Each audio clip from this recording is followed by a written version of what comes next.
ራኔ ወላይ ተሞሽሮ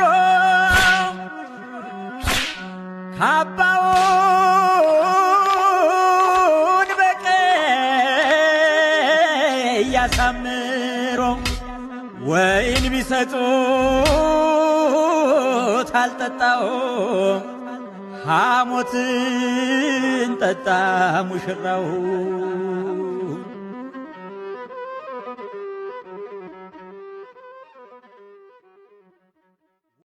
ውድ ኢትዮጵያውያን እንኳን ለብርሃነ ትንሣኤው በሰላም አደረሰን፣ በሰላም አደረሳችሁ። በዓሉ የሰላም፣ የፍቅር፣ የአብሮነት፣ የመቻቻል እንዲሆንልዎት ከልብ እየተመኘው ወደ ዕለቱ ዜና አልፋለሁ። በክርስቶስ ደም የተገዛውን የሰው ልጅ ክብር ማዋረድ አይገባም ሲሉ ብፁዕ አቡነ አብርሃም ገለጹ። የስቅለት በዓል በባህር ዳር ፈለገ ገነት ቅዱስ ጊዮርጊስ ካቴድራል ሃይማኖታዊ ስርዓቱን ጠብቆ ተከብሯል። የባህር ዳርና የሰሜን ጎጃም ዞን አገረ ስብከት ሊቀ ጳጳስ አቡነ አብርሃም በዕለቱ በሰጡት ትምህርተ ወንጌል ጌታ ኢየሱስ ክርስቶስ የሰውን ልጅ ከመከራ ለማውጣት ግርፋትና ስቃይን መቀበሉን ገልጿል። ኢየሱስ በመስቀል ላይ በሞተው ሞት እውነተኛ ነጻነት መገኘቱንም በአስተምሯቸው አንስቷል። በዓሉ ክርስቶስ ስለኛ የከፈለውን ዋጋ የምናስብበት ብቻ ሳይሆን በሕይወታችን በማንም ላይ በደልና ግፍ እንዳናደርግ ራሳችንን የምንመረምርበት መሆን እንዳለበትም ተናግሯል። በሐሰት ምስክርነት ንጹሐን ሰዎችን አሳልፎ የመስጠትና በገንዘብ የመለወጥ ድርጊት አሳሳቢ መሆኑንም ጠቁሟል። ይህ ድርጊት በክርስቶስ ደም የተገዛውን የሰው ልጅ ክቡር የሚያዋርድ መሆኑንና ይህ ድርጊት እንደማይገባም ነው የገለጹት። አማኞች እርስ በርስ ከመጠላላት እንዲርቁና ቀደም ሲል ለፈጸሙት በደል ይቅርታ በመጠየቅ ራሳቸውን ለትንሣኤ በዓል እንዲያዘጋጁም መክሯል። ምዕመናን ያላቸውን በማካፈል እና የተቸገሩትን በመርዳት የበዓሉን ፍቅርና ሰላም እንዲያሳዩም ብፁዕነታቸው መልእክት አስተላልፈዋል። አሁን ደግሞ ወደ ውጪ ዜና እናልፋለን። የኢራን ተደራዳሪዎች በኢስላማባድ ኢስላማባድ ፓኪስታን ገቡ። የአገሪቱ ፓርላማ አፈ ጉባኤ ሙሐመድ ጋሊባፊ ልኡካኑን እየመሩ ፓኪስታን መግባታቸውን የኢራን ሚዲያዎች ዘግበዋል። የበረራ እንቅስቃሴዎቹን የሚቆጣጠረውና የሚለየው ፍላይት ራዳር 24 የኢራን መንግስት ጋር ግንኙነት ያላቸው ሁለት አውሮፕላኖች ኢራን 04 እና ኢራን 05 በኢስላማባድ አቅራቢያ ማረፋቸውን አረጋግጫለሁ ብሏል። ፓኪስታን ይህን ድርድር ማሰናዳቷ በዲፕሎማሲው ረገድ ትልቅ ስም እንደሚሆንም እየተነገረ ነው። የፓኪስታኑ ጠቅላይ ሚኒስትር ሻህባዝ ሸሪፍም ኩራቱ ለፓኪስታን ብቻ ሳይሆን ለሁሉም ሙስሊም ሀገራት ነው በሚል ገልጸውታል። የኢራን ተደራዳሪዎች የሀገሪቱን ፍላጎት በትክክል የሚያስፈጽሙ ናቸው ተብሏል። ተወካዮቹ በየራሳቸው የሥራ መስክ ሲመጥር በመሆናቸው የቴህራንን ጥቅሞች ዳር ያደርሳሉ የሚል እምነት ተጥሎባቸዋል። ከፓኪስታን የሚወጡ መረጃዎች እንደሚያሳዩት የድርድሩ መሰረታዊ ነጥቦች በግልጽ ቢቀመጡም የሁለቱም ሀገራት ተሳታፊዎች ከየት ጉዳያቸውን እንደሚጀምሩ እስካሁን ግራ አጋቢ ሆኗል።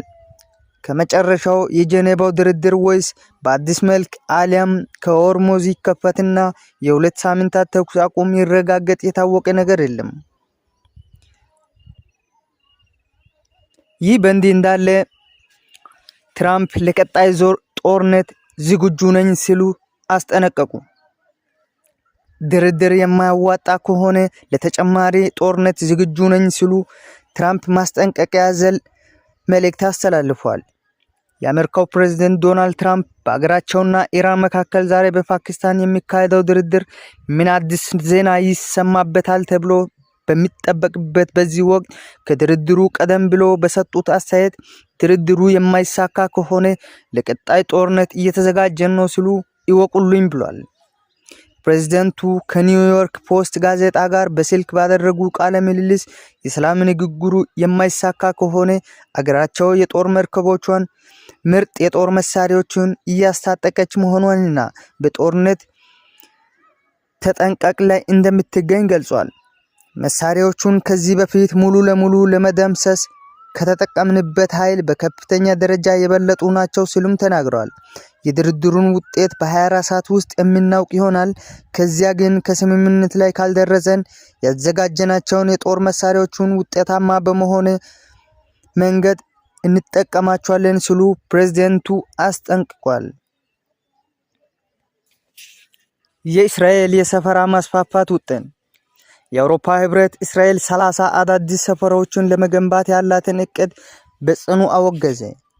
የአውሮፓ ህብረት እስራኤል በዌስት ባንክና ምስራቅ ኢየሩሳሌም የያዘችው የሰፈራ ማስፋፋት እቅድና እንቅስቃሴ የዓለም አቀፍ ህግን የጣሰና ህገወጥ ተግባር ነው ሲሉ ህብረቱ ወንጅሏል። የአውሮፓ የውጭ ተግባር አገልግሎት ኢኢኤስ ዋና ቃል አቀባይ ፒተር ስታኖ በሰጡት መግለጫ እስራኤል የቀጠለችው የህገወጥ ሰፈራዎች ማስፋፋት የሰላም ተስፋዎችንና የሁለት መንግስታት መፍትሄን በእጅጉ እንደሚጎዳ ገልጿል። የአውሮፓ ህብረት የእስራኤል መንግስት እነዚህን ውሳኔዎችን እንዲቀይር በዓለም አቀፍ ህግ ውስጥ ያሉትን ግዴታዎችን በማክበርና በተያዙ ግዛቶች ውስጥ ያሉ ፍልስጤማውያን ደህንነት እንዲጠብቅም ስልም ጠይቋል። በተባበሩት መንግስታት ድርጅት የጸጥታው ምክር ቤት ውሳኔ መሰረት ሁለት ዲሞክራሲያዊ መንግስታት እስራኤልና ፍልስጤም በአስተማማኝና በታወቁ ድንበሮች ውስጥ በሰላም አብረው የሚኖሩበት ሁለገብ ፍትሃዊና ዘላቂ ሰላም በሁለት መንግስታት ላይ ለተመሰረተ የአውሮፓ ህብረት ቁርጠኛ መሆኑን ቃል አቀባዩ አረጋግጧል።